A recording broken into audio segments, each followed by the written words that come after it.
Alright, welcome to Huckins on Film. I'm your host, Kyle Huckins, and we're going to be talking Bond. James Bond. First, the trailers. Hobbit. Whatever. Last Stand. I already know that one. So an extended Zero Dark 31, which I really liked because lots of Jessica Chastain. Gingers. It's all anything ever needs, really. Just glorious gingers. I'm sorry. I lost the thread for a moment. Jurassic Park in 3D. I've actually never seen the original, so... But then again, I'm not psyched about 3D conversions. I'm really kind of neutral on it. The one trailer that did get my attention was Hansel and Gretel, Witch Hunters. This movie looks completely ridiculous, and I can't wait to see it. Well, first of all, it's got Jeremy Renner with a gun. That's all any movie needs, really. It's one of those... It looks like Van Helsing, but at least enjoyable. I'm not expecting it to be good, but I'm kind of expecting it to be fun. And like I said, worst comes to worst, it's got Jeremy Renner with a projectile weapon of some kind. Hard to go wrong there. Okay. Onward to Bond. Skyfall. Really good movie. I'm going to start with the title sequence. Now, part of it could just be that I miss opening credits, but the title sequence is great. You know, I've never heard Adele before, because it's just not my kind of music, so... I don't listen to the radio. I have a hard drive full of death metal. I don't need the radio.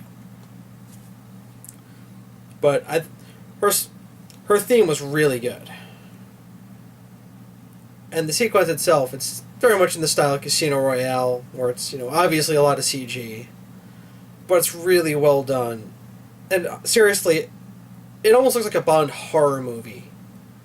There's a lot of weapons, it's raining blood, a lot of tombstones. It would almost be cheesy, except the events that happened before it plays right into them. Oh, it's really good title sequence. That was so, like I said, it could just be that I miss opening credits, but I really liked the title sequence. As for the story itself, honestly, the story arc, it's basically The Dark Knight Rises. I'm not complaining because I enjoyed The Dark Knight Rises, although I'll be the first to concede Skyfall had a much better script. Dark Knight Rises really could have used another draft or two. This, I may have the odd nitpick here and there, but I didn't see any glaring issues of just, what was that? I thought it was a very well executed script. And a lot of that is due to the players involved. Daniel Craig is back as Bond.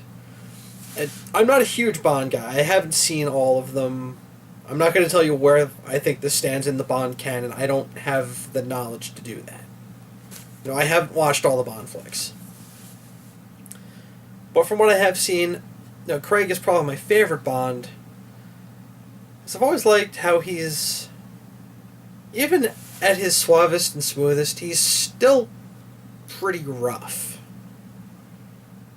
He's definitely not the sledgehammer he was in Casino Royale. But he really has... He's all about getting the job done by any means necessary. He's still very much a hammer looking for a nail. Like I said, there aren't any scenes that remind me of his first kill from Casino Royale, which was just which was an incredibly brutal scene. It was incredibly visceral. It was violent as hell. It wasn't bloody, but it was a... Ooh, that was not pretty. I think that's what I liked about Daniel Craig Bond is... It's not every other Bond, by the end they walk out and they've got the tuxedo and, they look like James Bond. Daniel Craig's Bond accumulates scar tissue. And that's a lot of what this movie's about. It's about the fact that he's getting older. He's losing his step. He can't beat Father Time, and he knows it. But damned if he's not going to go down fighting. Oh, Craig's performance is great in this. As is his opposite, Javier Bardem. He's playing this villain named Silva, who's got a very interesting backstory that I'm not going to ruin for you. But suffice it to say, he wants to kill M and take down MI6. And when you find out his reasoning for doing so, you can empathize with him. It's very much a, yeah, I'd be ready to kill someone too. It's not that you would actually actively try to kill anyone, but it's like, yeah, I'd probably want to murder someone too. And also, due to his backstory, well, first of all, he's probably one of the 5 best computer hackers on the planet, combined with the fact that he's a skilled athlete and assassin, like Bond. He's almost like a mixture of Bond and Q. He is a very, incredibly dangerous individual. Combine that with the fact that he's not entirely stable due to his backstory. It's... he's got all of his skills, all of his knowledge, but his perspective is obviously a bit bent. And it's easy to see why, once you know his story. But he's a genuinely malevolent presence. That's one thing, movie world. If you see Javier Bardem coming to you and his hair looks awful, just get out of his fucking way. And, he's not playing he's not playing Anton Chigurh all over again.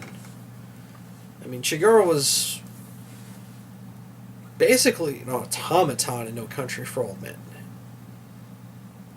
In this, he's honestly kind of reminds me of Heath Ledger's Joker in a way.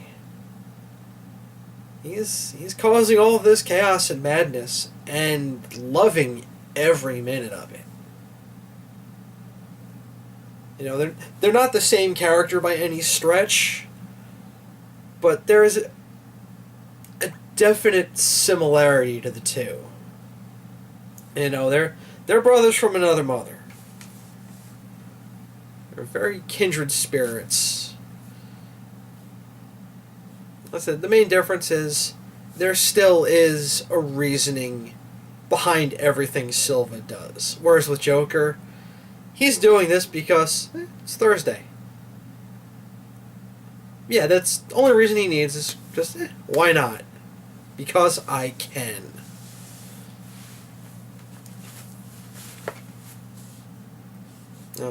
Give you a nice little debate about which is scarier, evil with a purpose or evil for its own sake. I've been debating that one my whole life. I still haven't got an answer, so talk amongst yourselves. Let me see. Judi Dench is back as M. It's Dame Judi Dench. She's had the role long. You know what she's gonna do. Ralph Fiennes is in it as Mallory, who's being groomed to be the new M. And he does a good job because you're really supposed to dislike him at first. But as the movie goes on, you find out that he's all right. He's not a villain. He's not a bad guy. And he's a lot more capable than you initially believe. Albert Finney actually shows up in this. I really can't get into his role without spoiling things, though, so I'm gonna leave that alone. But he's very much, he's good. He's usually good, and he delivers again in this. My only disappointment really was I thought Naomi Harris was going to have a bigger role than she did. I mean, she plays a key role in this, but I thought she was going to be on screen a lot more than she ended up being.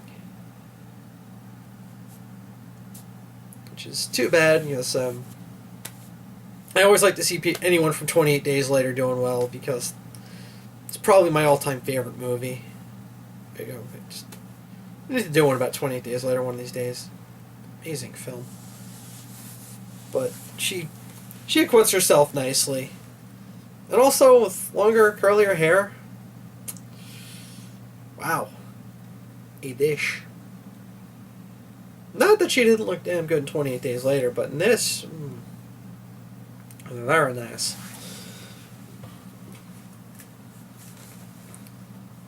And funny thing I've noticed with spy-related films this week. I saw Argo earlier this week. I didn't have time to do a review for it. Good film, though. Definitely check it out. And this, both the films, a bottle of Macallan's comes into play. That made me really happy because that's my favorite scotch. It's like, apparently I enjoy the official drink of spies everywhere. So if you're wondering whether or not I'm a spy, no, kill yourself after watching this. It'll save me the trouble. Because if I tell you, I'll have to do it, and so much work.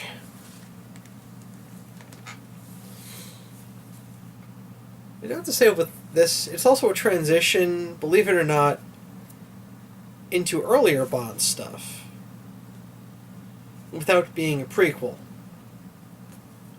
Like like I said, Q, the Quartermaster Q, is back. There's a bit more gadgetry involved in this movie than previous ones, although it's still mostly pretty grounded. A couple upgrades on the Aston Martin, which seemed a little out of place. Not, like, shockingly so. You know, I can't dislike the movie for these. To me, they just feel a hair out of place. And of course, well, actually, no. One of them doesn't come into play, which is actually a nice touch. One of them does, quite significantly. And honestly, a few of the fight scenes seem a little...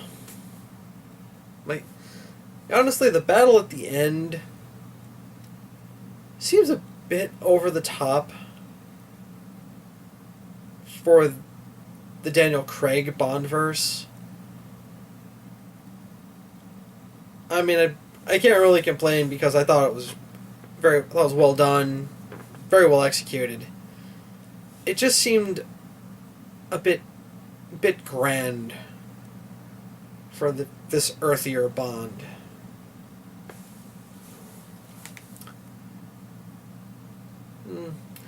I mean, it mostly works. Honestly, at this point, it's just a minor nitpick.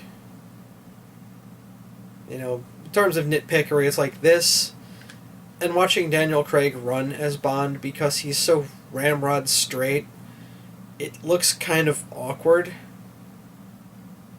Like, seriously, he runs like he's got a broom handle up his ass. Again, it's not nearly enough to derail the film for me. It just looks weird to me. I don't know why.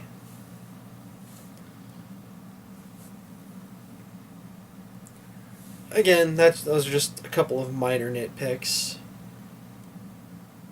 But there are a lot of those definite moments of he has become Bond, while at the same time he's reestablished himself as Bond. Like I said, early on in the movie, it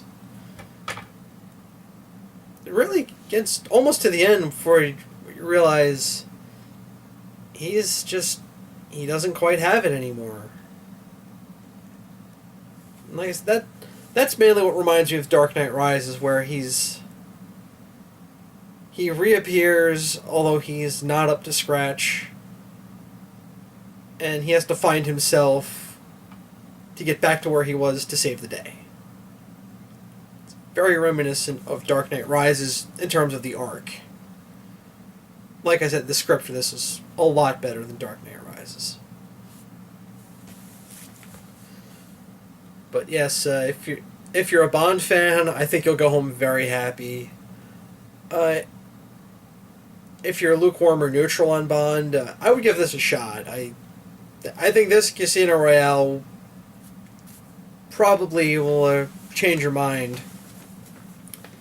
Maybe not about the whole of the franchise, but definitely it'll turn you on to the Daniel Craig Bond.